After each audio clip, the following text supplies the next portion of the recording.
Assalamualaikum warahmatullahi wabarakatuh. Salam sejahtera untuk kita semua. Apa kabarnya rekan-rekan mahasiswa, mahasiswi setia Dharma Bumi Putra? Kita berjumpa kembali di mata kuliah pengembangan kepribadian di pertemuan ke-11. Tidak terasa, kita sudah memasuki pertemuan yang ke-11. Mudah-mudahan Allah SWT Tuhan keberkahan kesehatan sehingga kita bisa menyelesaikan mata kuliah ini dengan lancar, sukses. Rekan-rekan semuanya, sebelum kita memasuki proses belajar mengajar, alangkah baiknya kita berdoa terlebih dahulu. Berdoa menurut keyakinan dan kepercayaan masing-masing. Berdoa dimulai.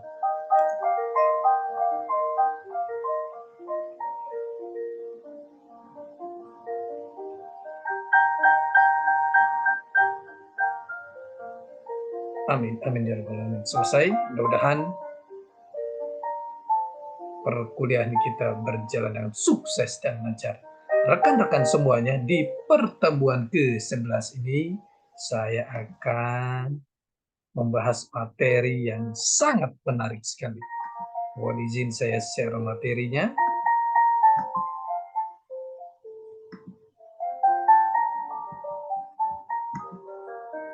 Di pertemuan ke-11 ini kita akan membahas mengenai komunikasi efektif dan teknik presentasi. Ini materi yang sangat menarik sekali. You talk, they listen, build market intuition. Komunikasi efektif. Definisi komunikasi. Communicate berarti to make common atau menjadikan sama. Komunikasi adalah proses pemindahan pengertian dari si pengirim ke si penerima. Suatu ide, tidak peduli bagaimanapun cemerlangnya, tidak ada manfaatnya sampai ide tersebut disampaikan dan sampai ke penerima. Pentingnya berkomunikasi, pentingnya keterampilan berkomunikasi, sasaran berkomunikasi untuk menyampaikan pesan diterima orang, merupakan proses yang melibatkan pendengar dan pengirim pesan. Proses ini memiliki banyak peluang kesalahan dengan pesan yang sering disalahartikan oleh satu atau lebih pihak-pihak yang berinteraksi, menyebabkan kontraproduktif yang sebaiknya dihilangkan.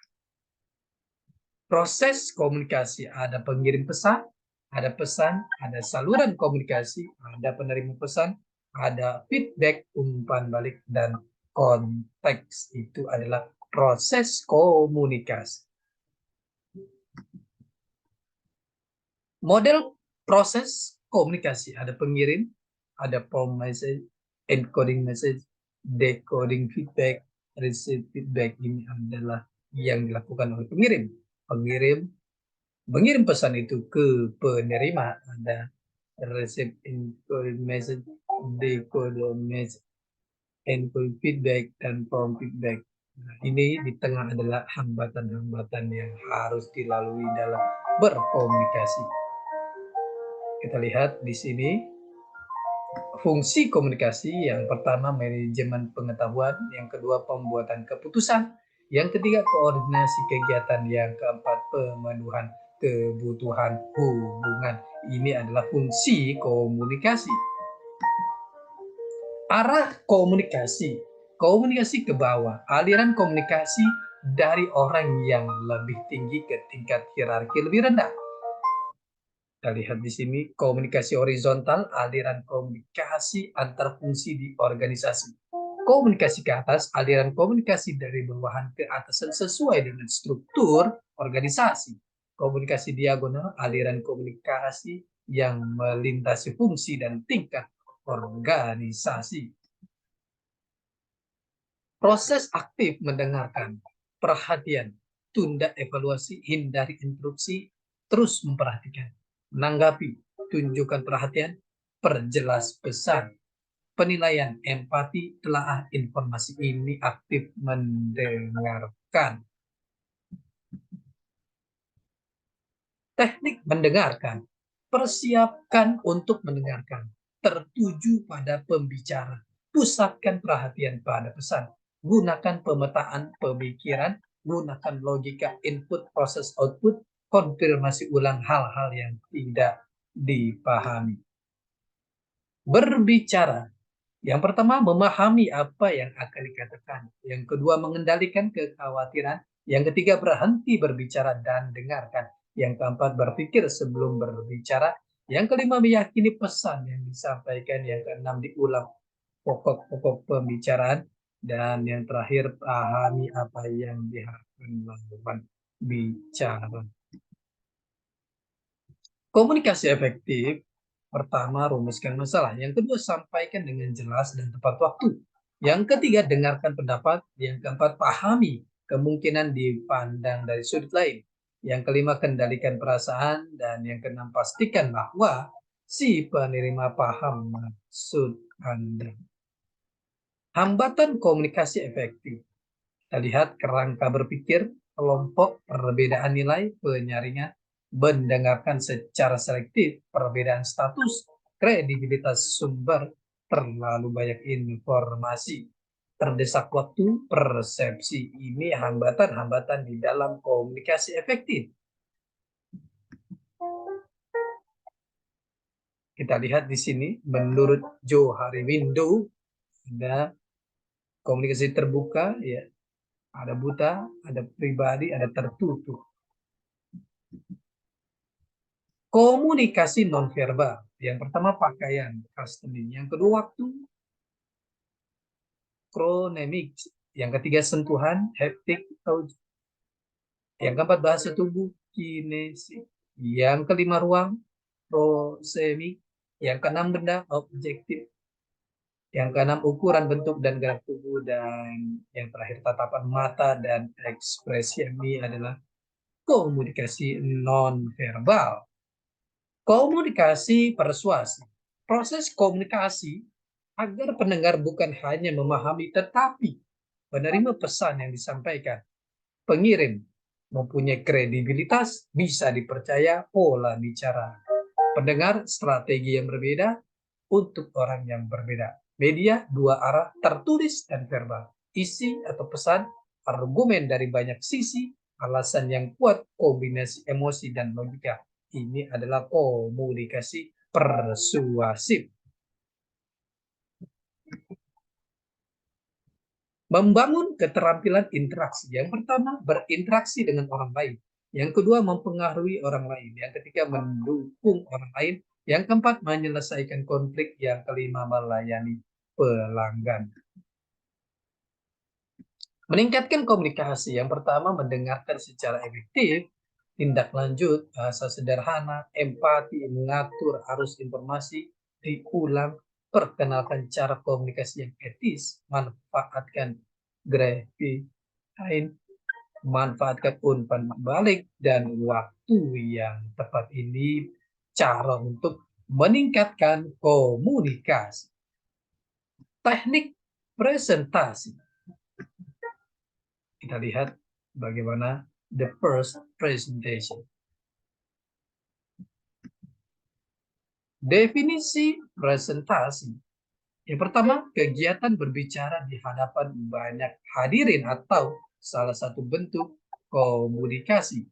Yang kedua, kegiatan pengajuan suatu topik, pendapat, atau informasi kepada orang lain. The act of introducing via speech and various additional means. For example, with sharing computer screen or projecting some screen information, new information to an audience, usually presentation are used in seminar. Usually presentation are used in seminar, course, and various other organizational scheduled meeting.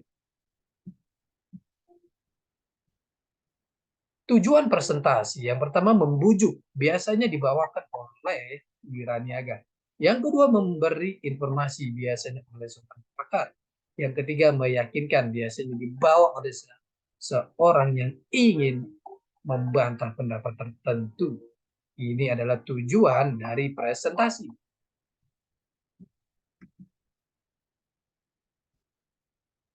Presentasi sama dengan komunikasi. Kata-kata, definisi, jargon, ejaan, istilah teknis. Kata-kata tertulis, data, informasi, visual. Suara sejauh mana yang dikatakan, kontak mata, umpan balik, dan hubungannya, penekanan informasi. Keterampilan presentasi. Keterampilan presentasi, format pesan, pengembangan dukungan, pengembangan visualisasi. Keterampilan penyampaian, kontak mata, posisi dan bahasa tubuh, teknik berbicara asertif. Keterampilan menanggapi, diskusi terbuka, pertanyaan dan jawaban, dan juga humor. Model presentasi, model pembawa cerita. Ceritakan apa yang akan disampaikan, ceritakan apa yang akan Anda tekankan. Model persuasi, pahami kebutuhan pendengar, usulan atau gagasan, manfaat, dan keunggulan gagasan. Model tindakan, model berbasis pesan, konteks, pesan, dan juga roadmap.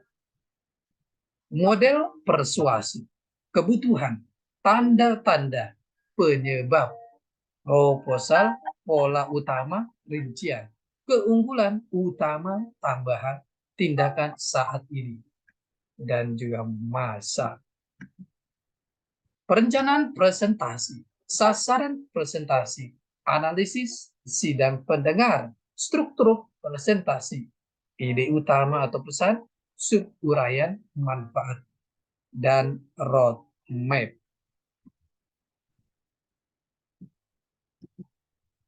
Sasaran presentasi, penyampaian informasi, status laporan, demo produk, perencanaan dan strategi versus presentasi penjualan, informasi produk, informasi pelayanan, gagasan. Informatif versus persuasif, tangible versus intangible.